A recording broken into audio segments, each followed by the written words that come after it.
वैदिक मंत्रोच्चारण के साथ भव्य शोभा यात्रा एवं देवराधन पूर्वक श्रीमद् भागवत कथा का शुभारंभ। पूरा बाजार क्षेत्र की राजेपुर में आयोजित श्रीमद् भागवत कथा का शुभारंभ वैदिक मंत्रोच्चार, भव्य शोभा यात्रा और देव आराधना के साथ श्रद्धा और भक्ति के वातावरण में हुआ। शोभा यात्रा में बड़ी संख्या में श्रद्धालु शामिल हुए। पूरे क्षेत्र में भक्ति का माहौल देखने को मिला।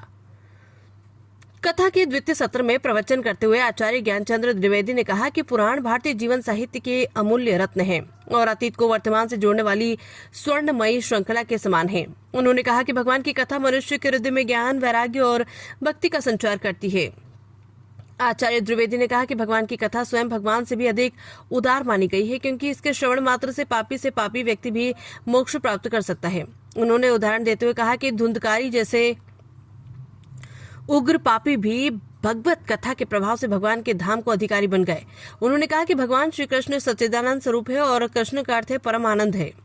संसार में प्रत्येक व्यक्ति आनंद की खोज में लगा हुआ है, लेकिन वास्तविक आनंद किस प्रकार प्राप्त किया जाए ये अधिकांश लोग नहीं जानते। भौतिकवादी दृष्टिकोण से जीवन जीने पर मनुष्य अपनी इच्छाओं को पूरा करने के प्रयास में निराशा का सामना करता है। आचार्य ने कहा कि दिव्य आनंद की प्राप्ति के लिए मनुष्य को अपने जीवन दर्शन को समझना होगा और इसे समझने का सबसे सरल माध्यम भगवान की कथा। ज्ञान और भक्ति दोनों ही अंतरंग भाव है जो अंतःकरण में निवास करने वाले परमात्मा का साक्षात स्पर्श कराते हैं। शास्त्रों के अनुसार इंद्रियों से परे मन, मन से परे बुद्धि और बुद्धि से भी परे आत्मा का स्थान है। उन्होंने बताया कि श्रीमद् भागवत कथा के महात्म्य में स्पष्ट रूप से कहा गया है कि भागवत कथा मनुष्य के हृदय में ज्ञान, वैराग्य और भक्ति को पुष्ट करती है। भगवान की कथा और भक्तों की शरणागति कभी निष्फल नहीं होती। कथा में मुख्य यजमान भगवान बख्श सिंह, आशा सिंह तथा गोसाईगंज विधायक अभय सिंह सहित क्षेत्र के हजारों श्रद्धालु उपस्थित रहे। कथा के दौरान पूरा वातावरण भक्ति और श्रद्धा से ओतप्रोत रहा। इंडिया न्यूज दर्पण के लिए देवेंद्र प्रताप सिंह की रिपोर्ट। पंडित ज्ञानचंद द्विवेदी जी अंतर्राष्ट्रीय कथावाचक द्वारा श्रीमद् भागवत कथा का पाठ किया जाएगा, जिसका पुण्य श्रोता को भी मिलेगा और जजमान को भी मिलेगा। और बहुत अच्छे कथावाचक हैं, तो आप सभी लोगों का अनुरोध है जो आपके चैनल को देख रहे हैं, जनपदवासी, क्षेत्रवासी, पूरे प्रदेश देश में, वो शाम को 4 बजे और उनकी कथा का श्रवण करें। कलश यात्रा हमारे पहले घर पे पूजा हुई, फिर यहाँ पे कथा स्थल पे आए।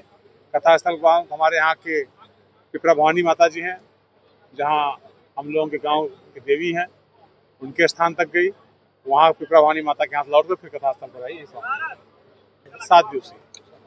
इसमें मतलब मुख्य अतिथि के रूप में भी कोई आने वाले हैं? नहीं, कथा में कौन मुख्य अतिथि होता है? कथा में सब श्रवण करने के लिए आते हैं। जैसे कि इस तरीके से कोई वो नहीं है। कथा में तो लोग सुनने के लिए आते हैं ना। कथा के बीच जिसका अपना श्रद्धा का भाव आएगा, अब जो अपना होगा तो हित संबंधी होते हैं, अपना आते रहते हैं। सनातन भाइयों को मैं संदेश देना चाहते हैं कि वो आवें, कथा का श्रवण करें, सनातन को मजबूत करें।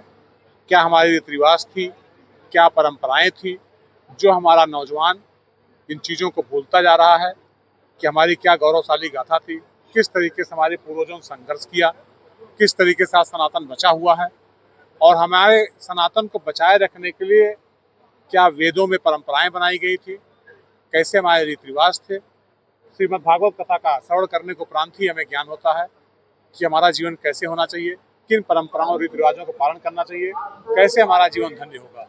कथा का समय हाँ? कथा का समय क्या है? कथा के समय सायंकाल 4 बजे से लेकर के 8 बजे।